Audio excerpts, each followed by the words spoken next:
الحمد لله الذي خلق الأفلاك والأرضين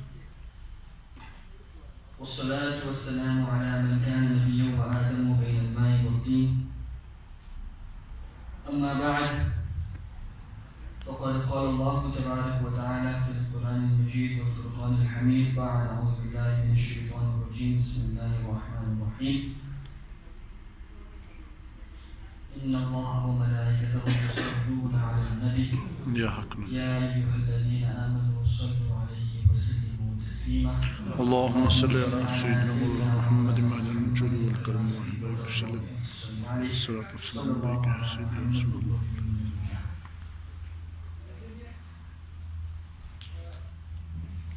Beloved and blessed Rasul sallallahu ta'ala alayhi wa sallam has stated, the one who recites durood, salutation, salawat and salam once upon me, Allah subhanahu wa ta'ala elevates his rank 10 times. Subhanallah.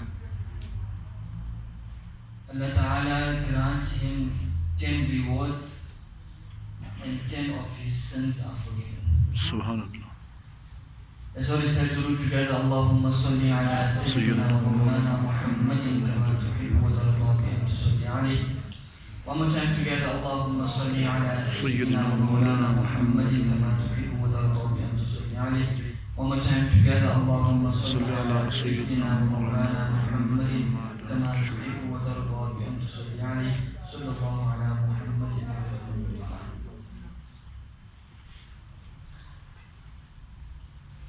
One praise due to Allah subhanahu wa ta'ala, who has made us the best of creations, Ashraful Makhluqat. And thousands of peace, blessings, salutations, salawat and salam be upon the most noble Rasul sallallahu ta'ala alayhi wa sallam, regarding whom my Aqa Imam Ahmad Raza Khan very beautifully says, wo jo na the to kuch na tha, wo jo na ho to kuch na ho, jaan hai wo jahan ki, jaan hai to jahan hai. Subhanallah. Alhamdulillah, we are in the blessed month of Shawwal Mukarram. And today, the 15th of Shawwal, marks a very historical event, a very important event which took place in the history of Islam. One of the greatest battles of Islam.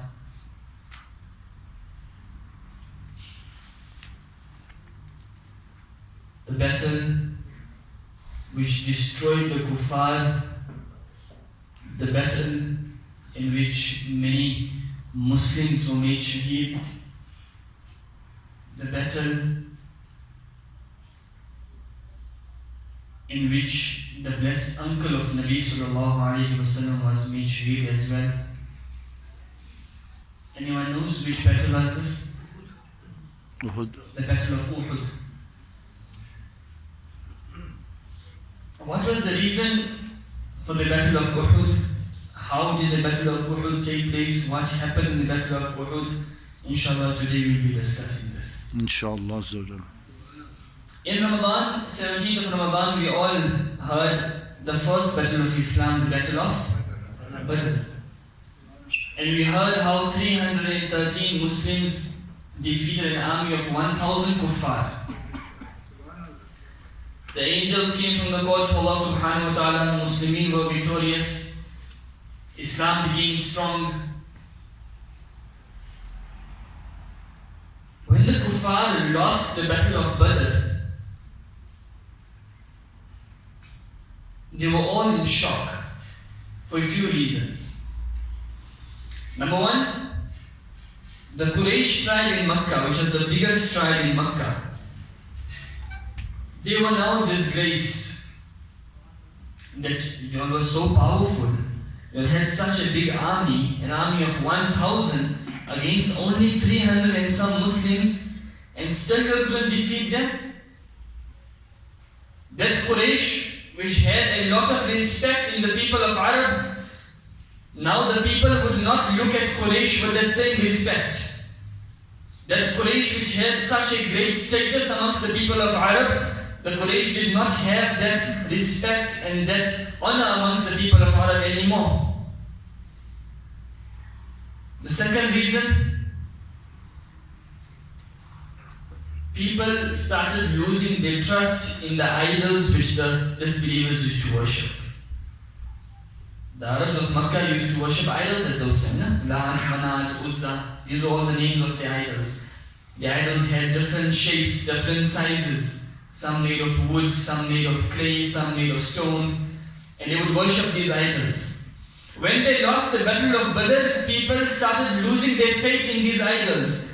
That these idols of yours, who you all claim they can protect you from every difficulty, they can help you in every situation, they are the greatest of all things, they could not even protect you against 313 Muslims, then what use are these idols of yours? So people started losing faith in their idols as well. Because they had a lot of idols, they were very respected. People would come and do business with these kuffar of the Quraysh. But after they lost the battle of Badr, people stopped doing business with them as well. The business reduced. And another reason which was the most shocking for the kuffar of Quraysh was in the battle of Badr, they lost their biggest leaders. Abu Jahl, Utbah, Shayba, all big leaders of the kuffar, they were defeated in the battle of Badr. Now the kuffar are left without any great leaders. With these few reasons, the kuffar were very disgraced. They were ashamed that we were so powerful and still we could not defeat the Muslimin. So in their heart they had a desire of taking revenge, intiqam. And they said, no matter whatever happens, we are going to take revenge from the Muslims because they have caused a lot of disgrace to us. Abu Sufyan at that time was not a Muslim.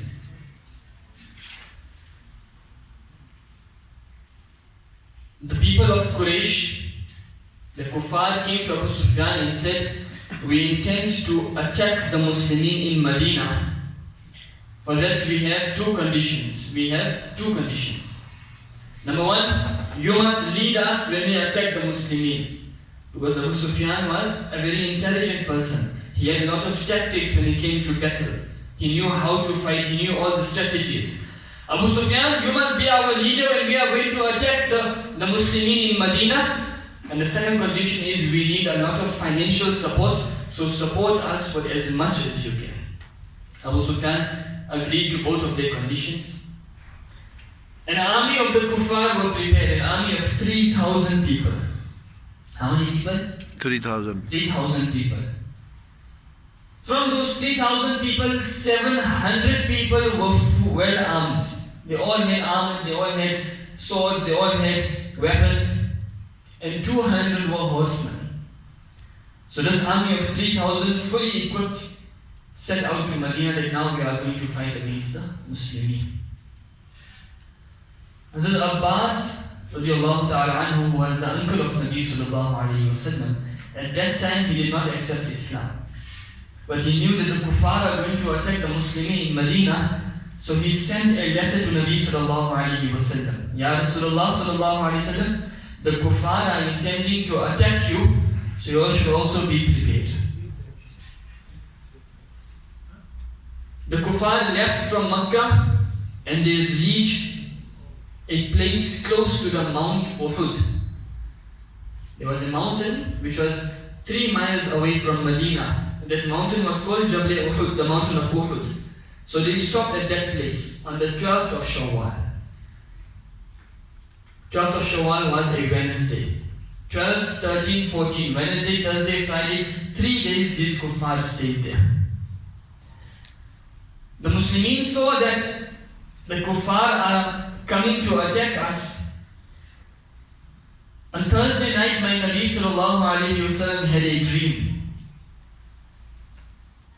And the next morning he called the Sahaba Ikram, "Oh my Sahaba, I had a dream last night. In this dream I saw that a cow was being slaughtered. And the sword had lots of dents on it. You know, when you normally hit a sword or a knife against something hard, then there are slight dents which come on the knife or on the sword. He said, my sword had some slight dents.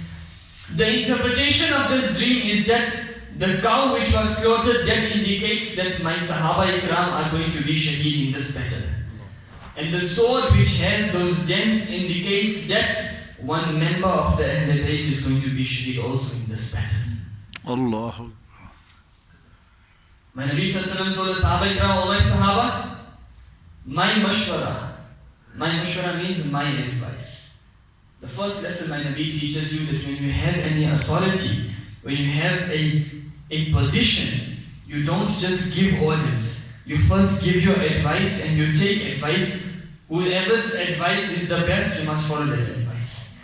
My Nabi said, oh my Sahaba, he did not say, I'm giving you a hukum, I'm giving you an order. If my Nabi would have given an order, would any Sahaba remain back?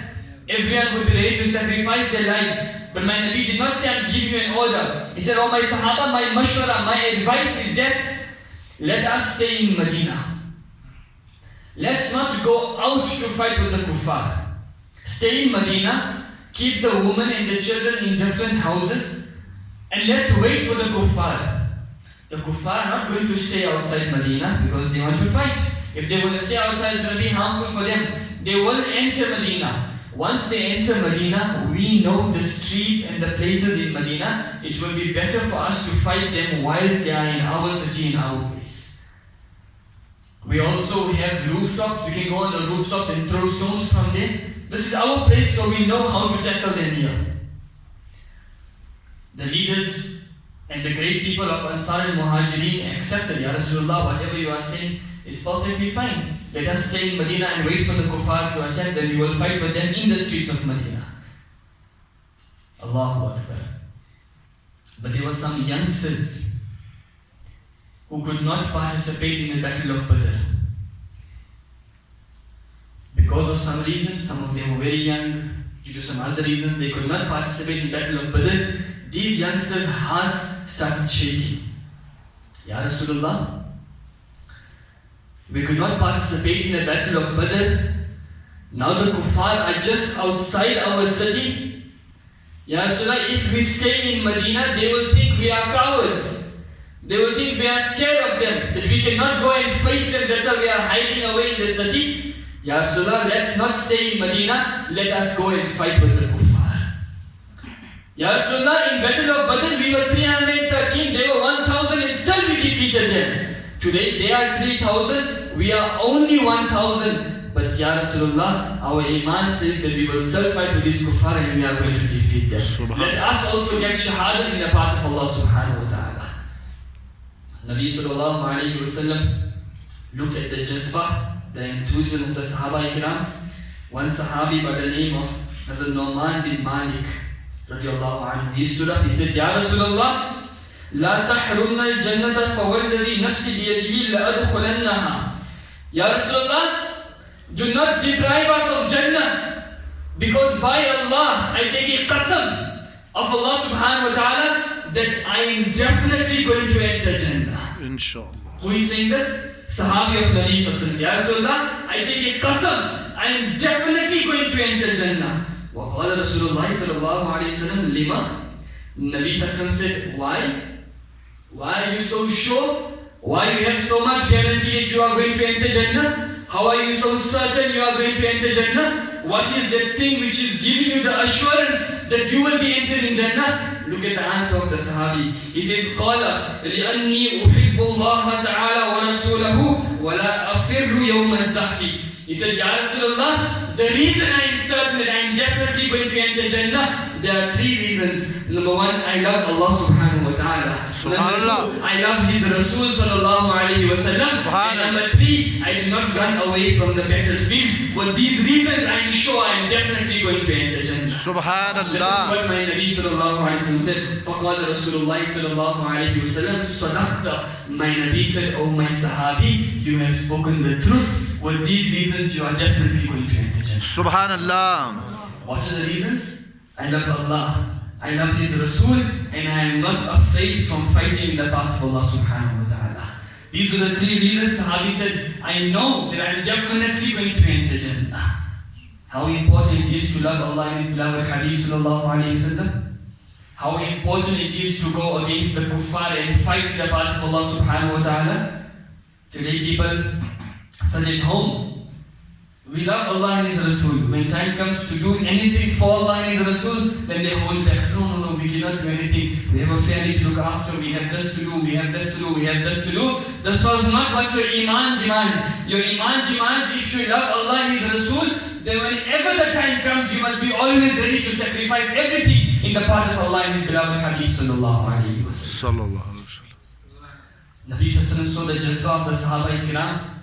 He accepted. We are not going to stay in Medina. We will go out of Medina and fight with the kuffar near Uhud. Two lessons we get from this decision of Nabi sallallahu alayhi wa sallam. First lesson, we just mentioned now, that if you have an authority, it does not mean your decision has to be the final decision. If somebody gives you some advice which is better for you, you must accept that advice. Nabi Sallallahu decision was to stay in Medina and fight. Sahaba Ikram said, let us go outside and fight. My Nabi accepted that decision because it was better for the Muslims. And the second lesson you come to learn from this is that whenever you make a decision, then remain firm on that decision. When decision was made, you are going to go outside and fight, then there were no changes.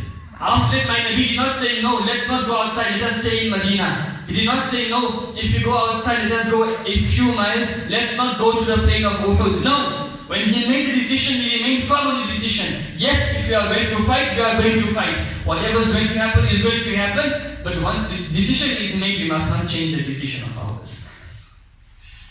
These are lessons that when you have authority, you must know all of these things.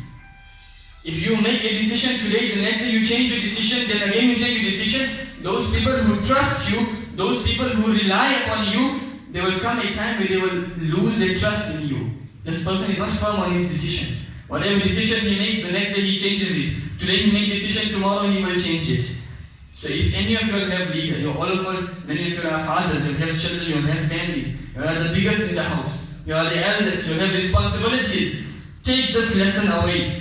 That when you all make a decision, if it is good for everybody, remain firm on the decision. Don't listen to somebody, no, this was wrong, that was wrong, change this, do this, no. If you make a decision and it is better for you and your family, then remain firm on that decision. Sahaba Ikram were prepared, Ya Rasulullah, we are going to leave to the plains of Uhud to fight with the kuffar. Nabi Sallallahu Alaihi Wasallam took with him an army of 1,000 Muslims. As they left for Uhud, on the way, the munafiqeen, the hypocrites, they ran away. Ya Rasulullah, you are just going there to show off, to show how good you are, to show how nicely you can fight. We do not want to fight in the path of Allah, and they ran away. Allah Ta'ala revealed in ayat, مَا كَانَ اللَّهُ لِيَذَرَ الْمُؤْمِنِينَ عَلَى مَا أَنْتُمْ حَتَّى يَمِيزَ الْخَبِيثَ مِنَ الطَّيِّبِ. That Allah subhanahu wa ta'ala is not going to leave the Muslimin on the state and the condition in which they are until He separates the filthy and disgusting people from the pure and the clean people. Sahaba Ikram said, Ya Rasulullah, we are only 700 left, 300 of them are gone. Give us permission, we will call some of our friends who are Yahudi, who are Jews. They are disbelievers, but they will help us fighting in the path of Allah subhanahu wa ta'ala. My beloved said, no, this is a battle between Muslims and kuffar. The only people who are going to fight are those people who have Allah and His Rasul in their hearts. They are going to fight against this disbelievers. Subhanallah. As if my Nabi said that if we have to fight against the disbelievers, those people who believe in Allah and His Rasul, they are sufficient. They don't need the help of anybody. Or Muslimin, my beloved, told you 1400 years ago that if you all just stand up and unite and fight together, victory will be in your taqdeer, in your destiny. But today the Muslims are even scared to even fight in the path of Allah subhanahu wa ta'ala. Remember, Muslims do not need help from anybody. If the Muslims themselves unite and stand against the enemies of Islam, they are enough to destroy every enemy of Islam. My Nabi did not take help from the kuffar. He said, no, this is a battle between Muslimin and kuffar. Only those people will fight who have Allah and the Rasul in his heart. 700 of believers went in the battle.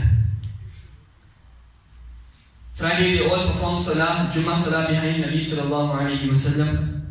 The next day, Saturday, after Sahri, Sahaba Ikram kept fast. A day to fight in the path of Allah. In that severe heat, we all know how's the heat of Arabia. Those people who went to Makkah Sharif and Medina Sharif, you all know what's the heat in the, what's the situation of the heat in those cities. In that severe heat, they are going to fight in the path of Allah, but Sahaba Ikram still kept Roza on that day.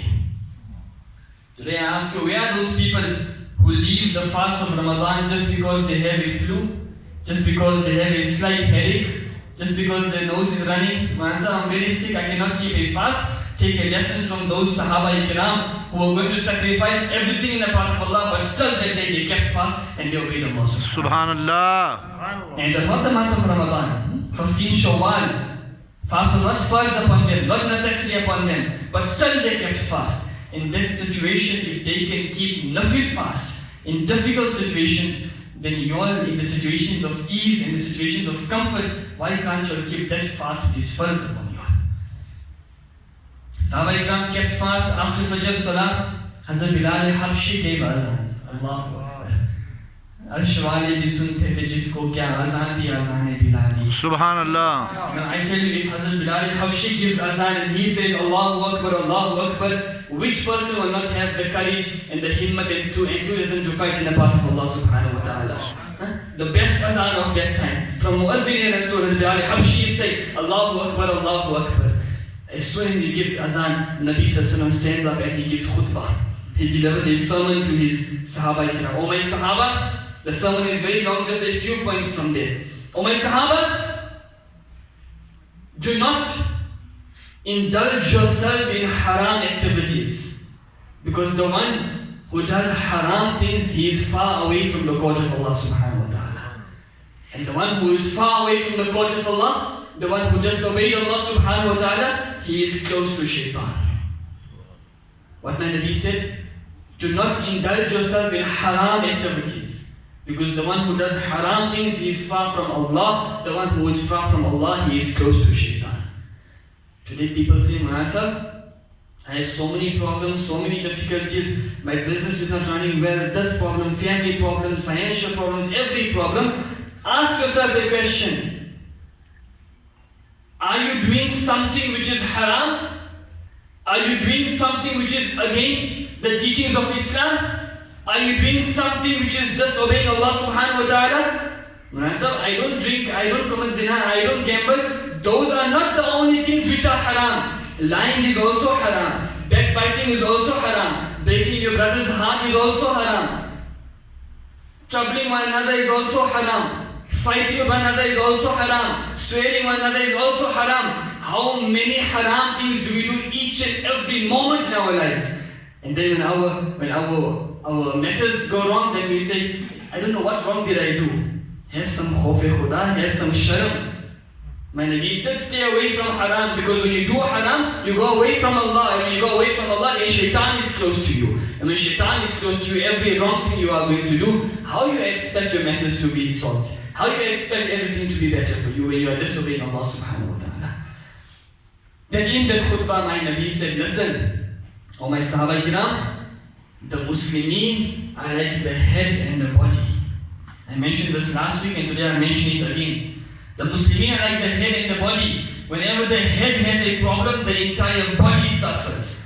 This is how the Muslimin are. When one Muslim has a problem, the other Muslim should also suffer. Then why is my brother in that difficulty? Why is my brother in that problem? When my Nabi gave this khutbah, Sahaba Ikram stood up, full of enthusiasm to fight in the path of Allah subhanahu wa ta'ala. Incident is very long, I will just go briefly. In the battle of Uhud, there was a person by the name of Wahshi. His owner told him, in the battle of Badr, the uncle of Nabi sallallahu alayhi wa sallam, Hazrat Hamza radiallahu anhu, killed my uncle, Ta'amiyah. In revenge of my uncle, you must kill the uncle of Nabi sallallahu alayhi wa sallam. In exchange of that, I am going to free you. He was a slave, he said, I am going to free you. When Muslims